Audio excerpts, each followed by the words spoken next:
images showing 那鉴于当前叙利亚局势， 국제뉴스 한반도 정세를 한눈에 황준호의 월드 리뷰.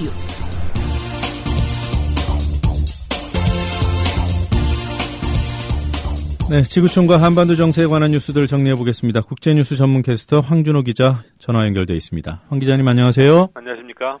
자, 미 국방장관이 우리나라 정자권 연기에 대한 발언을 했군요.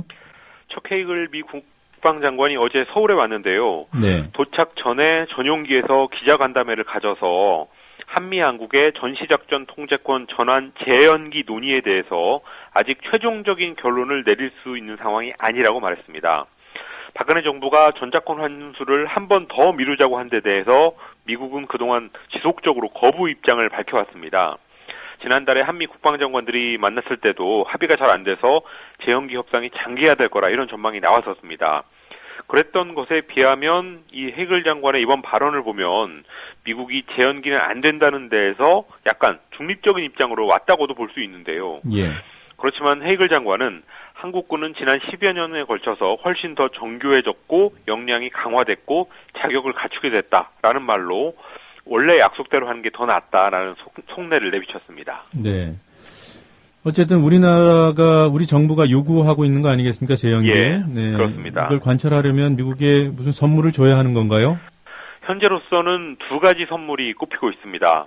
첫 번째는 지금 한창 협상 중에 있는 주한미군 주둔비 지원 문제인데요.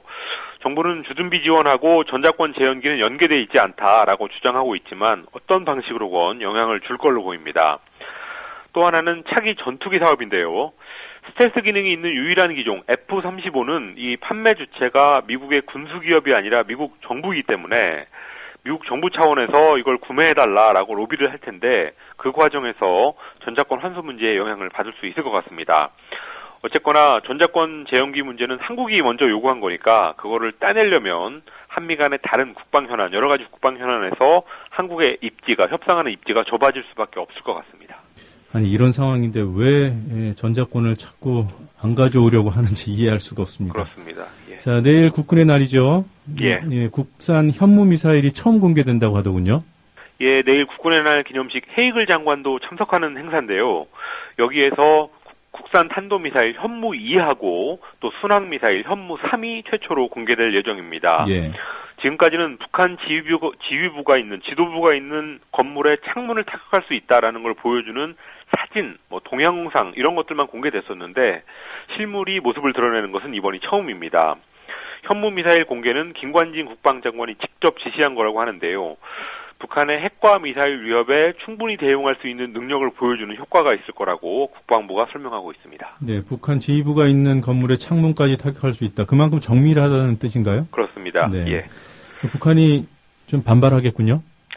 북한이 이산가족 상봉 행사를 연기하면서 지금 남북 관계가 다시 차가워지고 있는데요. 남측에서 현무 미사일까지 이렇게 공개하면 또 한 번 반발할 가능성이 커 보입니다. 북한은 지난주를 거치면서 여러 가지 문제를 들고 나오고 있습니다. 김정은 위원장의 부인 리설주에 관한 남측 언론의 기사를 문제 삼았었고요. 또 6.1제 통일부 장관의 최근 발언이라든지 또 남측의 월북자 사살 사건 이런 것들에 대해서도 비난을 했습니다.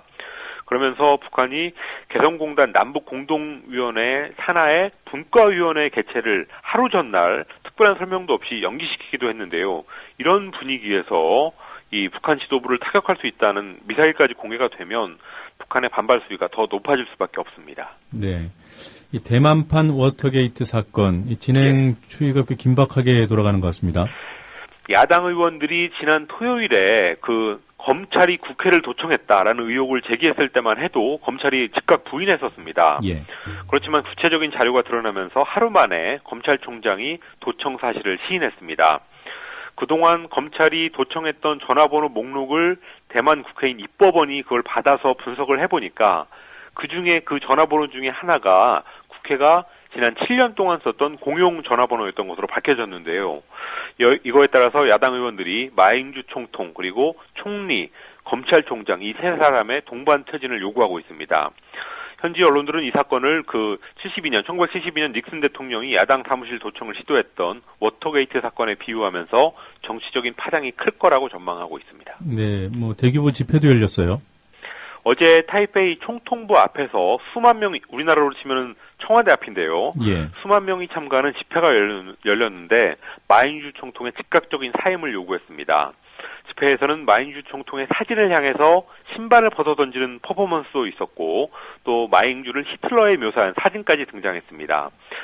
검찰의 도청 사건뿐만 아니라 마잉주 총통의 측근들의 뇌물수수와 비리, 또 국민당의 내분 사태, 또 사병이 가혹행위를 당해서 사망한 사건, 이런 것들에 대한 불만이 복합적으로 표출됐다고 현지 언론들이 해석했습니다. 마잉주는 작년에 싱겁게 재선에 성공했는데 현재 지지율이 9.2%로 대만 역사상 최악입니다. 네. 이 대만 정치하고 한국 정치가 특히 최근 10년 동안 아주 유사한 경로를 밟고 있고 특히 대만 정치가 한국 정치의 선행지표 같은 모습을 계속 보여왔는데요. 마잉주에 대한 민심이 왜 이렇게 떠났는지 우리 정부와 여당도 곱씹어 봐야 될 것 같습니다. 네. 케냐 쇼핑몰 테러 사건이 일어난 지 일주일 정도밖에 지나지 않지 않았습니까? 예. 나이지리아에서 또 무장 테러가 있었어요. 어제 새벽에 나이지리아 북동부 요베주라는 곳에 주립농과대학 기숙사에 무장괴한들이 침입해서 총을 난사했습니다. 예. 이 사건으로 학생 40여 명이 잠을 자다가 운명을 달리했는데요. 나이지리아 당국은 이슬람주의 무장단체 보코하람의 소행이라고 보고 있습니다. 보코하람은 지난 7월에도 학교 기숙사를 공격해서 학생과 교사 29명의 목숨을 빼앗았던 적이 있었는데요. 3달도 못해서 비슷한 사건이 일어났습니다. 보코하람은 서구식 교육은 신성모독이다라는 뜻을 가지고 있는 단체인데요.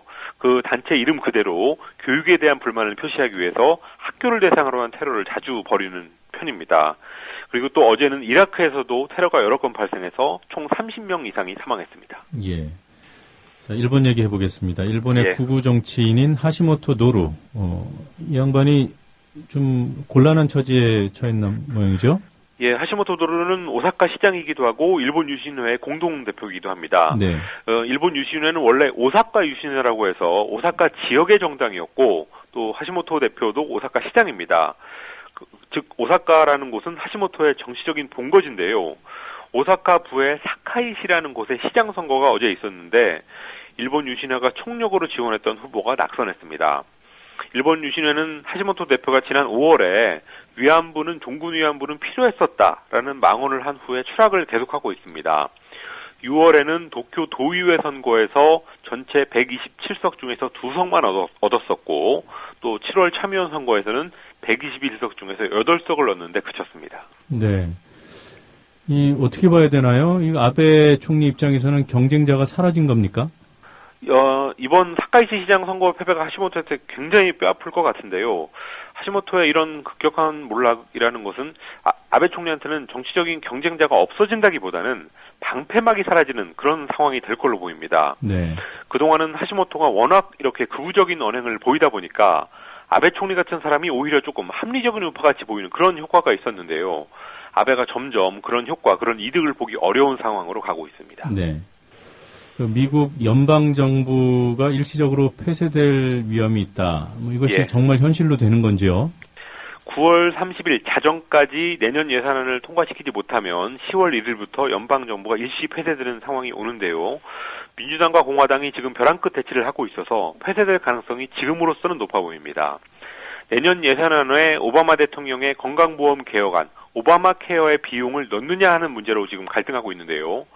공화당이 다수인 하원이 오바마 케어 비용을 뺀 예산안을 통과시켰다가 또 민주당이 다수인 상원에서 다시 그걸 넣었고 하원이 또다시 오바마 케어를 1년 연기하는 법안으로 고쳐서 통과시켰는데요. 예. 상원은 절대 받아들일 수 없다는 입장입니다.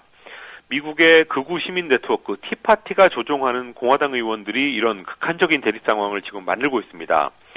그런데 지난주에 21시간 동안 필리버스터 의사진행 방해 연설을 했던 테드 크루즈 공화당 상원의원이 있었는데 그 사람이 그것을 한 후에 여론조사에서 공화당 내 대선 후보 1위를 했다고 하니까 이 공화당 의원들 입장에서는 강경하게 밀어붙이는 게 정치적으로 이득이다라는 생각을 할 것 같습니다. 네.